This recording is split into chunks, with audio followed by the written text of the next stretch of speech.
پچھلے ہفتے دارالعلوم دیوبند کی چھاؤں میں ایک جماعت نے اپنا بہت بڑا پروگرام کیا اور اس میں پورے ملک کی ادھر کی ادھر کی فلاں کی تلاں کی باتیں کرتے رہے، لیکن ان قراردادوں کے اندر کہیں ایک لفظ یہ نہیں لکھا کہ ہماری قوم میں ایک بزرگ بندہ ہے، ہماری قوم میں ایک شریف آدمی ہے، ہماری قوم کا ایک دائی ہے جس کا نام مولانا کلیم صدیقی ہے، جس پر مقدمہ جھوٹا پڑ گیا۔ حکومت کو ایک دفعہ اس اجلاس کے اندر ایک دفعہ ان مولویوں نے قرارداد پیش کر کے حکومت کو نہیں کہا کہ ہماری بات سننی چاہیے، ہمارے ساتھ زیادتی ہوئی ہے۔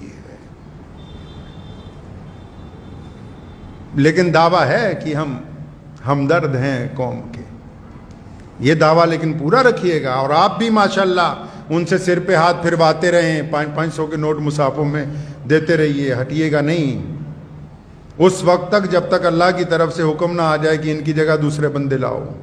قائد وہ ہوتا ہے جو اہل اقتدار کے سامنے، جو حکمرانوں کے سامنے اپنی قوم کے دکھ درد کو رکھ سکے۔ چمچوں اور لیڈروں میں فرق ہوتا ہے۔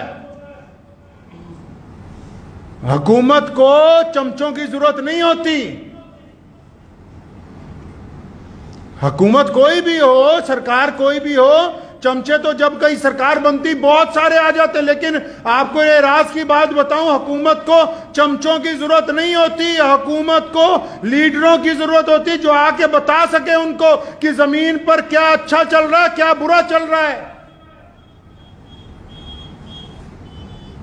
تم یار بات کرتے ہو، ایمان کی بات کرتے ہو، اپنی دیش کی مٹی کی بات کرتے ہو، پیار اور محبت کی، لیکن زمین سے اوپر آسمان کے نیچے درمیان کی ایسی بات کرتے ہو نہ جہاں ہمارے پلے پڑ رہی نہ سرکار کے پلے پڑ رہی ہے۔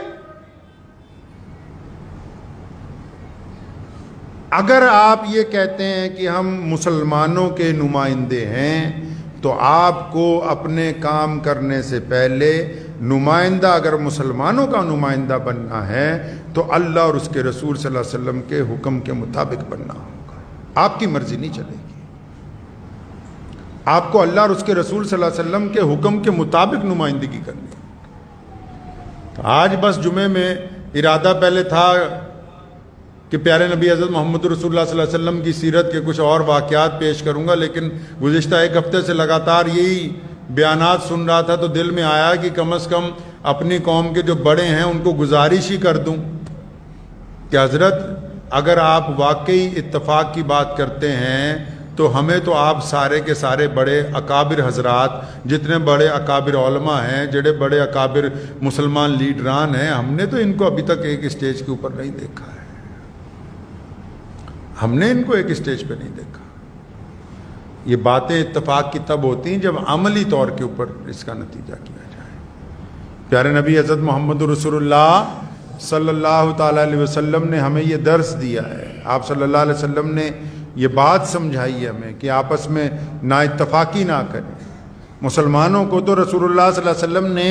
ایسی باتیں عطا فرمائی جو پوری دنیا کے لیے فائدہ مند ہے، پوری دنیا کے انسانوں کے لیے محبت کی علم بردار ہیں، پوری دنیا کے انسانوں کے لیے فلاح و بہبود کی علم بردار ہیں، پوری دنیا میں ظلم و ستم کے خاتمے کے لیے، پوری دنیا کے مظلوموں کی مدد کے لیے فائدہ مند ہیں۔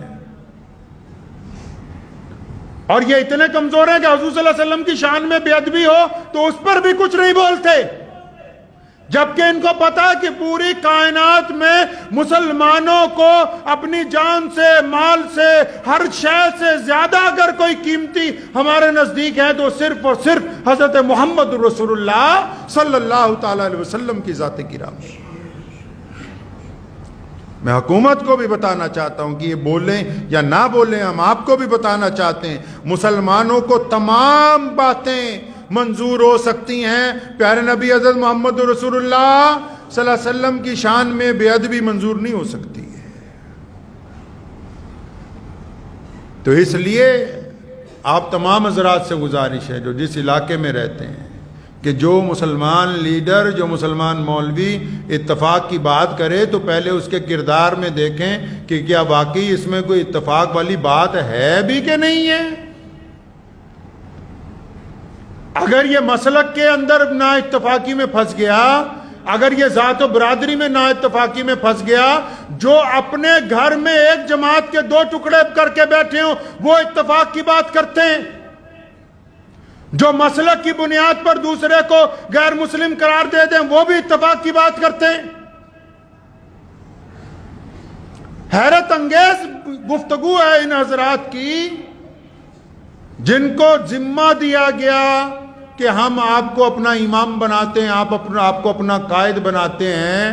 تو وہ صرف دعوتیں اڑاتے ہیں، وہ دکھ درد کی بات ہی نہیں کرتے، وہ پریشانی کی بات ہی نہیں کرتے۔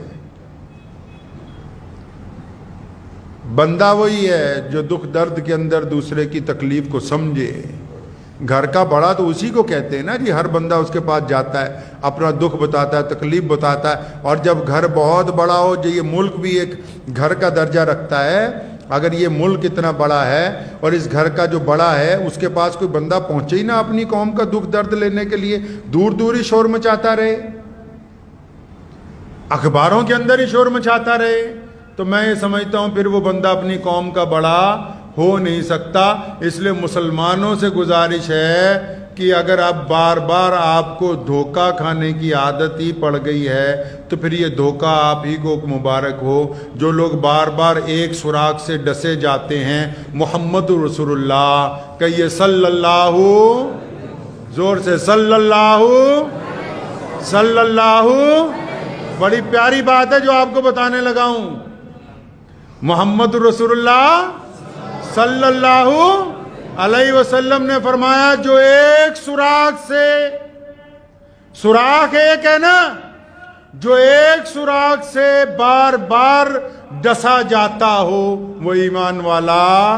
ہو نہیں سکتا۔ دعا کیجئے اللہ تعالیٰ مجھے بھی آپ سب کو ان باتوں پہ عمل کی توفیق عطا فرمائے۔ وآخر دعوانا ان الحمدللہ رب العالمین۔